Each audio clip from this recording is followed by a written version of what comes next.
Hello everyone, welcome to the video series on MHSRB pharmacist exam preparation. ఈ వీడియోలో కీమోథెరపీలో anti cancer, anti HIV drugs క్విక్గా revise చేస్తాను. Let us go through it. Cancer is because of uncontrolled cell division.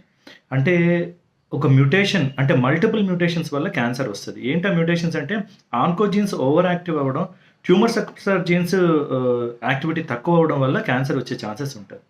Uncontrolled cell division అంటే treatment ఏంటి అంటే cell divide అయ్యే సెల్స్ని అటాక్ చేయడమే treatment. Cell division is under the control of DNA. అన్యూజువల్గా ఇప్పటివరకు మనం చదువుకున్న మెజారిటీ డ్రగ్స్ అని they will be targeting proteins, receptors. Cancer డ్రగ్లో ఒక సర్టన్ క్లాసెస్కి రిసెప్టార్ ఏంటి అంటే డిఎన్ఏ, ఆల్కలైటింగ్ ఏజెంట్ అని ఉంది. ఆ డ్రగ్స్ ఏం చేస్తాయంటే డిఎన్ఏతో బైండ్ అయ్యి డిఎన్ఏని బ్రేక్ డౌన్ చేస్తాయి. డ్రగ్ దేంతో బైండ్ అవుతుందో అదే రిసెప్టార్ అవుతుంది. ఈ డ్రగ్స్కి రిసెప్టార్ ఇస్ డిఎన్ఏ. ఈ డ్రగ్స్తో ప్రాబ్లం ఏంటంటే they are non selective. Non selective అంటే సెలెక్టివ్గా క్యాన్సర్ సెల్స్నే అటాక్ చేయవు. ర్యాపిడ్గా డివైడ్ అవుతున్న ఏ సెల్స్ అయినా అటాక్ చేస్తాయి. మన hair follicles, mucosal cells, intestinal mucosa, bone marrow ఇవన్నీ ర్యాపిడ్లీ డివైడ్ అయ్యే సెల్స్. కీమోథెరపీ, క్యాన్సర్ కీమోథెరపీ తీసుకునే వాళ్ళందరికీ అలోపేషియా వస్తుంది, అంటే లాస్ ఆఫ్ హెయిర్ ఫాల్. అలానే మ్యూకోసైటిస్ వస్తుంది, సివియర్ నాజియా ఎమెసిస్ వస్తుంది, బోన్ మ్యారో సప్రెషన్ వస్తుంది. వీటితో పాటు ముఖ్యమైనది ఏంటి అంటే క్యాన్సర్ సెల్స్ డెత్ అయిన తర్వాత ఆ సెల్ కంటెంట్స్ అన్ని బ్లడ్లోకి రిలీజ్ అవుతాయి. అంటే ఫాస్ఫేట్ లెవెల్స్ ఎక్కువ అవడం ఆర్ యూరిక్ యాసిడ్ లెవెల్స్ ఎక్కువ అవడం జరుగుతుంది. Hyper phosphataemia, hyper kalaemia and then hyper uricaemia, దానివల్ల గౌట్ వచ్చే ప్రాబ్లం కూడా ఉంది. ఇవి జనరల్గా adverse effects of chemotherapeutic drugs.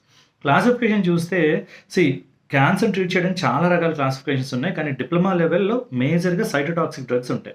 Cytotoxic drugs 4 classes ఉన్నాయి: alkylating agents, antimetabolites, plant products and antibiotics. Alkylating agents ఆ పేరు చెప్పినట్టే they will alkylate DNA, that results in DNA fragmentation and cell death. దీంట్లో కూడా కెమిస్ట్రీ బట్టి చాలా క్లాసెస్ ఉన్నాయి, but major drugs ఏంటి అంటే మెక్లోరిథమైన్, మెల్ఫలాన్, క్లోరాంబిసిల్, సైక్లోఫాస్ఫమైడ్, ఇఫాస్ఫమైడ్, ఇంకా మిగతావి బ్యూసల్ఫాన్, సిస్ప్లాటిన్, డెకార్బజైన్, ప్రొకార్బజైన్, ఈ డ్రగ్స్ అన్నీ వస్తాయి. మెజారిటీ అన్ని డ్రగ్స్ డిఎన్ఏని ఆల్కైలేట్ చేస్తాయి. ఒక ఎక్సెప్షన్ ఏంటంటే సిస్ప్లాటిన్ ఇనార్గానిక్ యాంటీనియోప్లాస్టిక్ డ్రగ్. ఆ ప్లాటినం కూడా డిఎన్ఏతో బైండ్ అయ్యి క్రాస్ లింక్ చేసి డిఎన్ఏని బ్రేక్ డౌన్ చేస్తుంది. అది platinated compound, not alkylation, but mechanism similar కాబట్టి ఆల్కైలేటింగ్ ఏజెంట్లో ఉంచారు. Coming to the next class, antimetabolites, అంటే సెల్ మెటబాలిజంని ఎఫెక్ట్ చేస్తాయి. ఇందులో మళ్ళీ 3 క్లాసెస్ ఉన్నాయి. ఫోలిక్ యాసిడ్ని, యాంటీఫోలేట్స్ ఫోలిక్ యాసిడ్ని ఎఫెక్ట్ చేసి ఫోలిక్ యాసిడ్ సప్లైస్ తగ్గించడం వల్ల డిఎన్ఏ ఫార్మేషన్ తగ్గిపోతుంది. దీంట్లో వచ్చే methotrexate, pemetrexed. Next 2 classes purines and pyrimidines analogues అనమాట. ప్యూరిన్ అంటే 2 మెంబర్డ్ రింగ్ కదా. ప్యూరిన్ అనలాగ్స్ ఏమి అంటే 6-థయోగ్వానిన్, 6-మెర్కాప్టోప్యూరిన్, ఫ్లుదారబైన్ అని ఒకటి ఉందన్నమాట. Next one is about pyrimidine analogues. Pyrimidine అనేది 6 మెంబర్డ్ 2 నైట్రోజన్ కంటైనింగ్ రింగ్స్ అనమాట. దీంట్లో వచ్చే ఫ్లోరోయురాసిల్, జంఫిబ్రోసిల్, సైటారబైన్ అనే డ్రగ్స్ అనమాట. ఇవి antimetabolites. Next class is plant products. Plant ప్రొడక్ట్స్లో మనకి మేజర్గా 2 టార్గెట్స్ ఉంటాయి. ఒకటి మైక్రోట్యూబ్యూల్ని అటాక్ చేసే డ్రగ్స్, అంటే విన్క్రిస్టిన్, విన్బ్లాస్టిన్, టాక్సిన్స్, ఇవన్నీ మైక్రోట్యూబ్యూల్ని అటాక్ చేస్తాయి. 2 టోపోఐసోమెరేజ్ అనే ఎంజైమ్ని అటాక్ చేస్తే డిఎన్ఏ ఫ్రాగ్మెంటేషన్ అయిపోతుంది.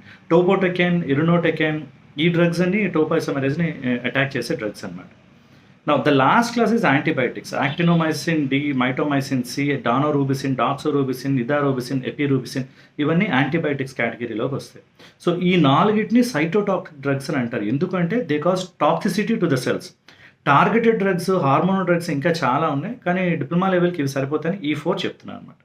This is about cancer chemotherapy. Coming to the next one, anti HIV drugs. HIV human immunodeficiency virus, HIV అంటే అది వైరస్. ఆ వైరస్ రావడం వల్ల వచ్చే disease AIDS, acquired immunodeficiency syndrome.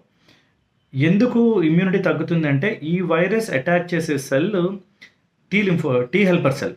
ఆ టీ హెల్పర్ సెల్ నుంచి టీ లింఫోసైట్స్, బి లింఫోసైట్స్ వస్తాయి కాబట్టి అక్వైర్డ్ ఇమ్యూనిటీ దెబ్బతింటుంది. అందుకని ఇమ్యూనోడెఫిషియన్సీ వస్తుంది. ఇది హెచ్ఐవి అనమాట. హెచ్ఐవి యూనిక్నెస్ ఏంటంటే దాన్ని రిట్రోవైరస్ అంటారు. రిట్రోవైరస్ అంటే నార్మల్గా మనకి బయాలజీలో డిఎన్ఏ నుంచి ఆర్ఎన్ఏ వస్తుంది, ఆర్ఎన్ఏ నుంచి ప్రోటీన్స్ వస్తాయి. డిఎన్ఏ నుంచి ఆర్ఎన్ఏ రావడం ట్రాన్స్క్రిప్షన్, ఆర్ఎన్ఏ నుంచి ప్రోటీన్స్ రావడం ట్రాన్స్లేషన్.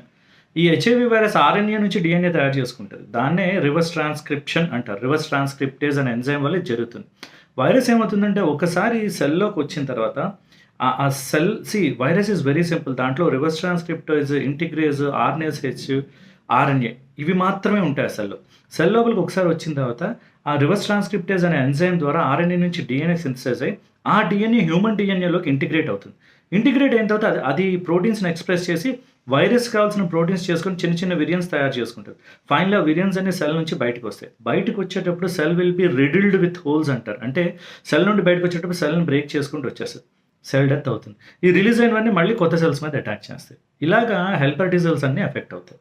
నా డ్రగ్స్ విషయానికి వస్తే మేజర్గా మనకి రివర్స్ ట్రాన్స్క్రిప్టేజ్ ఇన్హిబిటర్స్ అనే క్లాస్ ఉంది. అంటే ఈ రివర్స్ ట్రాన్స్క్రిప్టేజ్ వల్ల ఆర్ఎన్ఏ నుంచి డిఎన్ఏ వచ్చి ఆ డిఎన్ఏ హ్యూమన్ డిఎన్ఏలో ఇంటిగ్రేట్ అయ్యి ఈ ఎఫెక్ట్స్ అన్నీ వస్తున్నాయి. దాన్ని ఇన్హిబిట్ చేసేవి 2 రకాలు ఉన్నాయి. అంటే న్యూక్లియోసైడ్ స్ట్రక్చర్ ఉండి రివర్స్ ట్రాన్స్క్రిప్టేజ్ ఇన్హిబిట్ చేసేవి ఎన్ఆర్టీఏస్ అంటారు. అంటే nucleoside reverse transcriptase inhibitors. Nucleoside structure లేకుండా కూడా ఎంజైమ్ ఇన్హిబిట్ చేసేవాడిని non nucleoside reverse transcriptase inhibitors అంటారు. ఎన్ఆర్టీఎస్లో జిడోవుడిన్, స్టావుడిన్, లామివుడిన్, డైడానోసైడ్, అబకవేర్, ఎంట్రిసిటమైన్ ఈ డ్రగ్స్ వస్తాయి. వేరాస్ నాన్ న్యూక్లియోటైడ్ రివర్స్ ట్రాన్స్క్రిప్టేజ్ ఇన్హిబిటర్స్లో నెవిరపైన్, ఎఫావిరెన్స్, డెలావిరిడిన్ లాంటి డ్రగ్స్ వస్తాయి. నెక్స్ట్ వన్ ఈజ్ ప్రోటీయేజ్ అనే ఒక ఎంజైమ్ ఉంటుంది వైరస్లోనే. ఆ ప్రోటీయేజ్ పని ఏంటంటే ఇమ్మెచ్యూర్డ్ ప్రోటీన్స్ అన్నింటి మెచ్యూరేషన్ తీసుకొస్తాయి. ఆ ప్రోటీయేజ్ ఇన్హిబిట్ చేసిన వైరల్ మెచ్యూర్డ్ ప్రోటీన్స్ ప్రొడ్యూస్ కావన్నమాట. వీటిలో వచ్చేవి ఏంటంటే రిటోనావిర్, లోపినావిర్, ఇందినావిర్, సాక్వినావిర్, నెల్ఫినావిర్, దారునావిర్ ఇవన్నీ వీరితో ఎండ్ అయ్యేవన్నీ వస్తాయి అన్నమాట. Next one is integrase. అంటే వైరల్ డిఎన్ఏ హ్యూమన్ డిఎన్ఏలో ఇంటిగ్రేట్ చేసే ఎంజైమ్ ఇన్హిబిటర్స్ కూడా ఉన్నాయి.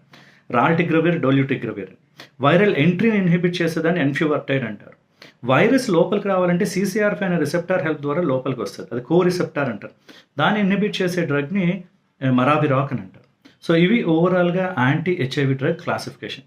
నా సైడ్ ఎఫెక్ట్స్ విషయానికి వస్తే మేజర్గా లిపోడిస్ట్రోఫీ సిండ్రోమ్ అని ఒకటి ఉంటుంది. లిపోడిస్ట్రోఫీ అంటే యూజువల్గా మన బాడీలో లిపిడ్స్ ఎక్కడ అక్యుములేట్ అవుతాయంటే under the skin, subcutaneous and abdominal cavity. అలా కాకుండా లిపిడ్స్ వేరే ప్లేస్లో డిపాజిట్ అవ్వడాన్ని లిపోడిస్ట్రోఫీ సిండ్రోమ్ అంటారు. యూజువల్గా ఈ NNRTI, PI లాంటి డ్రగ్స్ తీసుకుంటే లిపిడ్స్ నెక్ దగ్గర అక్యుములేట్ అవ్వడం అలాంటివి జరుగుతాయి.